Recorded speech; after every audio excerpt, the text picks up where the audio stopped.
So Nikola Jovic just had another really big game for Serbia.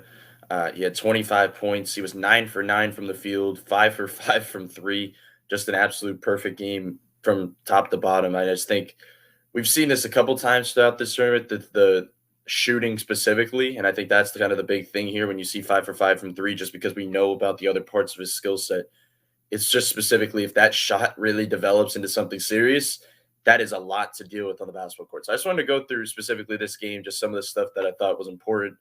And we're going to start with early in the game. He had 10 points in the first quarter. I think the game before he had 11 points in the first quarter. So he keeps kind of getting off the hot starts. But right here, it just kind of reminds you when I look at certain clips, I imagine them in certain Heat offenses. So, like right here, to seeing him as a hub of the offense, which he's done at certain times uh, on this team, even though mostly he's been a little bit kind of spot up off ball spots. You see him right here being able to kind of run a little bit of a handoff and then he kind of flares to the corner. That's something you could see Miami run a lot with their motion offense. Specifically, I think about it with thinking about Duncan kind of off a handoff, just because the gravity that he has. Like you see this guy, right, Bogdanovich, right here, sees two to the ball. That's Duncan right there. So you have a play right here where you can kind of throw that. Now all of a sudden you have him in the corner, sets it up, gets a shot up early, knocks it down.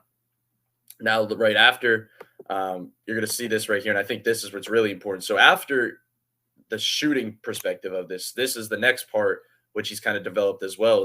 Once he gets that respect from deep, where okay, they're like worried about him, we have to fly out at this guy.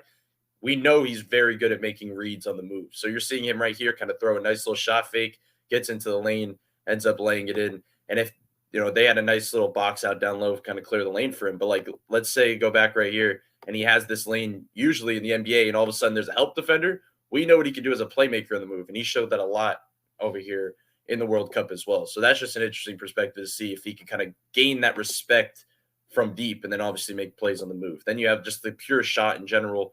You're going to see a drive and attack right here. They collapse. That's something you see a lot of in Heat offense when a guy like Jimmy drives to the lane and he draws four defenders.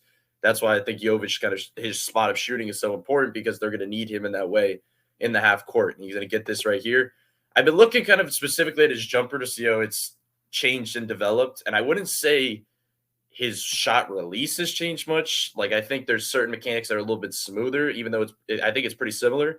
The thing that I noticed most that shifted is kind of his footwork, in terms of he plants much quicker to kind of get into that shot, because that's obviously a big part of how much you can kind of speed up a shot in general. So you see right here, ball kicks out, he's in a swing immediately into his shot stance and he gets it up quicker. Like that's big for the NBA level, kind of having that extra half a second or even a whole second if it's that much quicker to kind of develop that in that way. Now you see other stuff right here.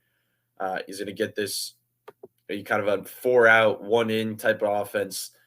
The reason I think this is important is because I've been talking about a lot last season about what the potential of having Jovic and Bam next to each other, specifically as playmakers. And the second part of that is being able to run high-low stuff with the two, because you have two 6'9", 6'10" guys that can put the ball on the floor but also play make at a high level. You have to utilize those guys together. Like right here, I can imagine Jovic and Bam, Jovic at top of the key, kind of Bam sealing and kind of playing in that direction. They can get a lot of stuff out of that, because then obviously you're helping in from a corner, let's say, because Bam has a seal. Then all of a sudden now you're playmaking out of that for open threes. Like there's a lot that can fly out from that specifically. So I think that would be interesting to monitor. There's some other stuff right here with the shooting. Another kick out right here. This one is just absolutely tough. Like let me go back here for a second. I talk about the spot up stuff, but if he's hitting movement shots like this contested, he seems pretty good. I always look at kind of how players deal with contested shots. Like I always talk about it with Max specifically, because Max didn't care. Max never saw a contest. Like Max was able to get that shot up no matter what.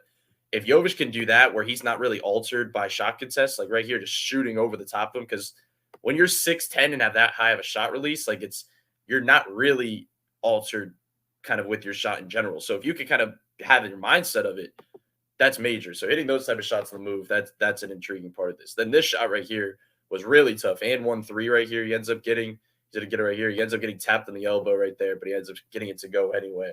That was just him in a flow. Like he just had it totally going in this game, which was really good to see. And then to kind of finish it off, because he had 5 threes, you got to show all 5. Gets it on the catch and shoots. And just to show one more time what I was talking about before, you can kind of see the what makes it quicker and what makes the jumper smoother. And it seems to be the footwork and kind of the planting his feet and kind of a little bit earlier, like kind of getting into that shot motion, like right there, kind of doesn't have to bend at all, just catches it and goes up. That stuff's important. So to see him continue to develop is fun to watch. The playmaking we already know about. We know about the fast break stuff, the stuff in the open floor. But if he starts figuring out the half court stuff like this, specifically with the jumper, that's a guy that is really, really tough to deal with at the NBA level.